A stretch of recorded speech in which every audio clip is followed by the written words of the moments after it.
যাবজ্জীবন কারাদণ্ড দিয়েছেন। দেখুন, সেটা জজ সাহেব যেটা মনে করেছেন ঠিক সেটা করেছেন, সেটা ভালোই করেছেন। তবে এই ক্ষেত্রে তো আমরা সবসময়ই বলেছি যে চার্জশিটটাতে আমরা খুশি নই, কারণ সঞ্জয় রায় একা কখনোই দোষী হতে পারে না। যেখানে ডাক্তাররা বলছেন, যারা অ্যানাটমিটা নিয়ে সবসময় পড়াশোনা করে, এবং পিএম রিপোর্ট, আমি বলছি না, পোস্টমর্টেম রিপোর্ট কিন্তু বলছে এখানে প্রচুর মহিলারও স্যাম্পেল পাওয়া গিয়েছে, যেটা ডিএনএ।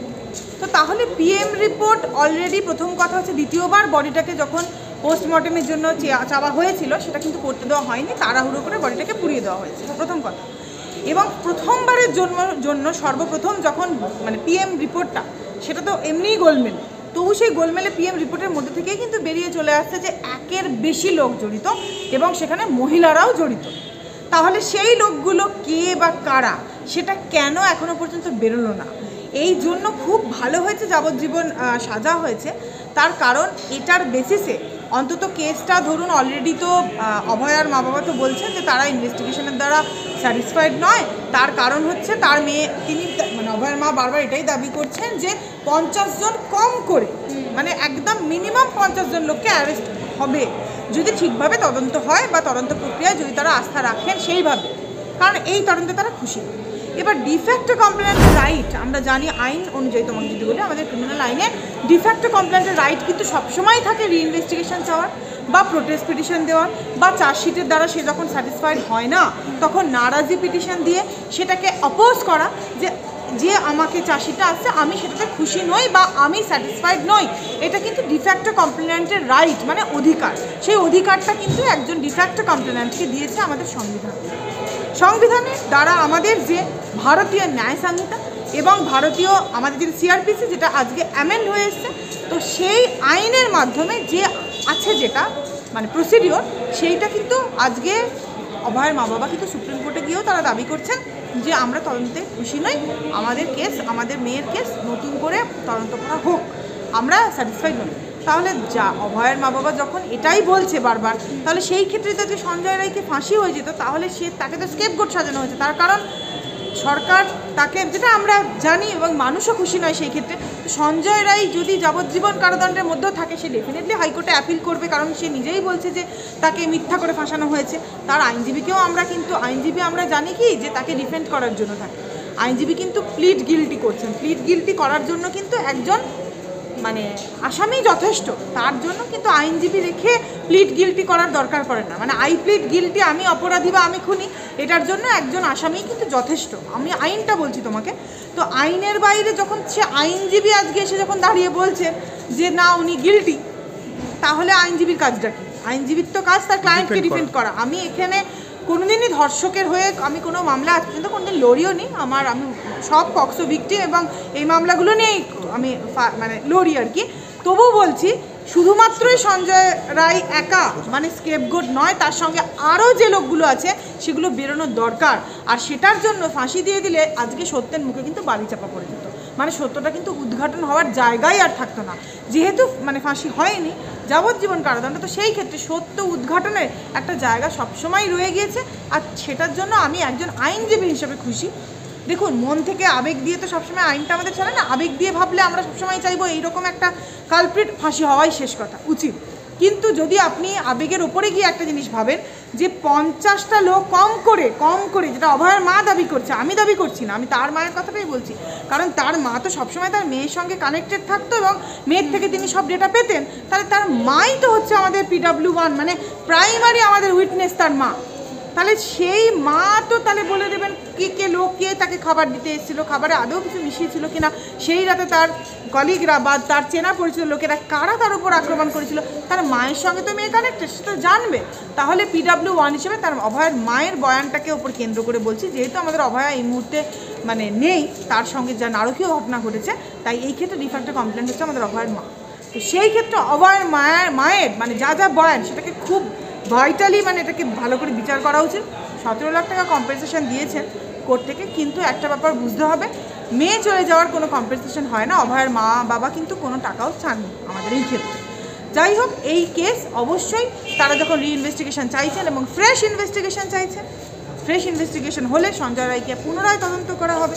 এবং সঞ্জয় রায় বারবার করে যে বিনীত গোয়েলের নামটা বলে এসেছেন, যে বিনীত গোয়েলকে ডাকুন, উনি সব জানেন, সেই বিনীত গোয়েলের নামে এখনও পর্যন্ত কেন কোনো কেস রুজু করে তাকে কেন তদন্ত করা হয়নি? কারণ আমরা জানি আইন সকলের জন্য কিন্তু সমান, আইন সকলের জন্যই সমান, আইন কারোর জন্য বেশি ছোট বড় লোক গরিব লোক এটা কিন্তু আইন দেখে না। তাহলে আইনত কেন বিনীত গোয়েলকে তদন্ত করা হলো না? এবং সঞ্জয় রায় যখন প্রিজন ভ্যানের ভেতর থেকে যে কথাগুলো বলতে চাইতো, কেন ঢোল চাপড়ে মানে জোরে জোরে আওয়াজ করে কেন তার ভয়েসের যে আওয়াজটা সেটাকে বন্ধ করে দেওয়া হতো? আমাদের ভারতীয় আইন ব্যবস্থা কিন্তু এটাই বলে, অ্যাকিউজকেও বলার অধিকার দেয়, এটাই আমাদের ভারতীয় আইন ব্যবস্থা। তাহলে আজকে ভারতীয় আইন ব্যবস্থায় এই যে একজন আসামি, এই যে একজন অ্যাকিউজ, তার ভয়েস কোথায়? তার কথা কেন শোনা হচ্ছে না, কেন জানা হচ্ছে না?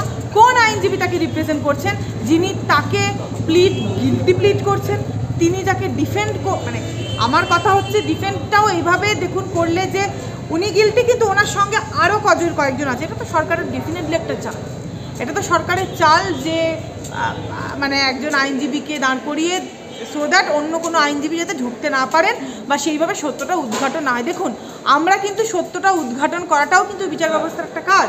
এবং আজকে বিচারকের কি করার থাকে, বিচারক বসে তো সিডিটা মেক করতে পারে না। দেখুন, সিডি মানে কেস ডায়েরি যেটা, সেটা কিন্তু দেবে আপনার মানে পুলিশ তদন্ত করে, মানে ইনভেস্টিগেশন অথরিটি তথা আইও, মানে এই ক্ষেত্রে সিবিআই এর যিনি আইও।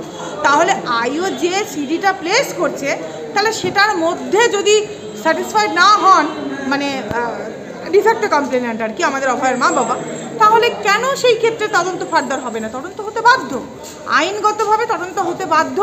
নতুন করে সেই কেস অবশ্যই খুলবে এবং ফার্দার এই যে ইনভেস্টিগেশনের জায়গাটা সেটা সবসময় খোলা থাকবে।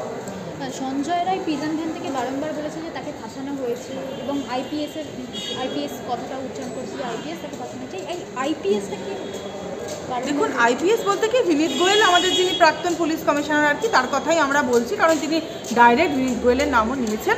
তো বিনীত গোয়েল মহাশয়কে তদন্ত করা অবশ্যই উচিত এই ক্ষেত্রে।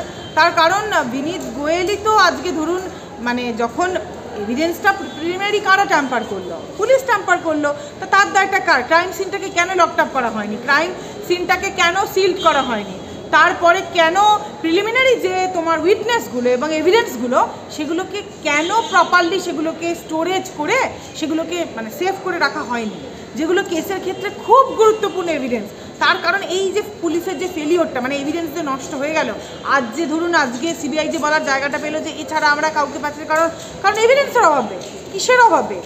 একটা স্টেটের পুলিশ, রাজ্য পুলিশ, তার উপর প্রথম দায় থাকে, প্রথম তার উপর রেসপন্সিবিলিটি যখন একটা ক্রাইম ঘটে যাচ্ছে, দেন ক্রাইম সিনটাকে সিল করা, দেন উইটনেসগুলোকে ট্যাম্পার হওয়া থেকে বাঁচানো, দেন কিন্তু এভিডেন্স যেগুলো থাকছে প্রাইমারি এবং সেকেন্ডারি যা এভিডেন্স সেগুলোকে বাঁচিয়ে রাখা, সেইটাই তারা বাঁচিয়ে রাখলেন না, উপরন্তু তারা এভিডেন্সগুলোকে ধ্বংস করে দিলেন। ইভেন অভয়ের মা যেটা বারবার দাবি করছে, পিও যেটা মানে প্লেস অফ অকারেন্স যেটা, সেটাই এখনো পর্যন্ত তারা জানেন না, মানে ইনভেস্টিগেশন নিশ্চিত করতে পারেন।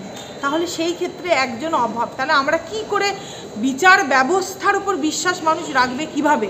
বিচার ব্যবস্থা শুধু জজকে নিয়ে নয়, বিচার ব্যবস্থা পুলিশ প্রথম যে হচ্ছে রক্ষক, মানে আমাদের সংবিধানের তথা আমাদের যে রুল অফ ল বা এই যে আইন ব্যবস্থার, তার রক্ষক কিন্তু পুলিশও। অ্যাডমিনিস্ট্রেশন যখন ফেলিওর করে তখন বিচার পাকা হবে কি করে? আমরা ভাবি বিচার ব্যবস্থাটা ঠিক দিতে পারছে না, বিচার ব্যবস্থার ফেলিওরটা। কিন্তু কথা হচ্ছে যতক্ষণ না পুলিশ সেটাকে তদন্ত রিইনভেস্টিগেশন হবে, আবার তদন্ত হবে, খুলবে, তারপরে আরও নামগুলো ঢুকবে সিডিতে, তবে তো আজকে গিয়ে বিচারক আবার সেটাকে রিএক্সামাইন বা রিঅর্ডার করতে পারবেন। কারণ বিচারক কোর্টে বসে থাকেন, তার পক্ষে মানে ফিল্ড ভিজিট করে মানে একদম ফিল্ড লেভেল থেকে যেটা পুলিশের কাজ সেটা তো করা কখনোই সম্ভব হয় না। তাহলে এই ক্ষেত্রে বিনীত গোয়েল মহাশয়কে এই জন্যই প্রথম ধরা উচিত, কারণ বিনীত গোয়েল মহাশয়কে ধরলে আসল নামগুলো উঠে আসবে, প্রচুর নাম উঠে আসবে, যে তদন্তে আমাদের গাফিলতি বা তদন্তে আজকে আমাদের দিনে আজকের দিনে দাঁড়িয়ে যে ল্যাকিউনাটা সেগুলো কিন্তু বেরোবে। পরবর্তীকালে এই মামলা আজিকর মামলাটা কি সুপ্রিম কোর্টে হয়েছে বা অন্য কোনো ক্রিমিনাল? হ্যাঁ, সুপ্রিম কোর্টে, মহামান্য সুপ্রিম কোর্টে অবশ্যই আজিকর মামলাটা যেটা হয়েছে, তো অবশ্যই আমাদের মহামান্য সুপ্রিম কোর্টে সেই মামলাটা মানে আমাদের অভয়ের মা বাবা নিয়ে গিয়েছেন, যাতে করে রিইনভেস্টিগেশন করা যায়, মানে ফার্দার যাতে করে তদন্ত করার জন্যই তারা প্রেয়ার করেছেন। এবার সেই মামলা অনারেবল সুপ্রিম কোর্টে চলছে এবং মহামান্য সুপ্রিম কোর্ট সেটা দেখবেন এবং আমাদের হাইকোর্টেও যে মামলাটা পেন্ডিং আছে অলরেডি সেই মর্মে তারা অবশ্যই দেবেন। বিচার ব্যবস্থা দেখুন, কোর্টের কোনো স্বার্থ নেই, কোর্ট সবসময় চাইবে মানুষের বিচারের প্রতি আস্থা, সর্বোপরি আস্থার থেকেও বড় কথা মানুষ বিচার পাক, মেয়েটার আত্মা শান্তি পাক। কিন্তু প্রপারভাবে অভয়ের মা বাবা আশা করি কখনোই ওনাদের যা মনের জোর দেখেছি মেয়ে হারানোর পরেও তারা কিন্তু লড়াই চালাচ্ছেন। তারা যদি অভয়ের মা বাবা যদি লড়াইটা চালিয়ে যান এবং তারা যদি হাল না ছাড়েন এবং ইনভেস্টিগেশনের যে ফ্রেশ তারা বারবার করে রিইনভেস্টিগেশন চাইছেন সেই জায়গাটা যদি অভয়ের মা বাবা না ছাড়েন তাহলে অবশ্যই সত্যি উদ্ঘাটন একদিন ঠিকই হবে।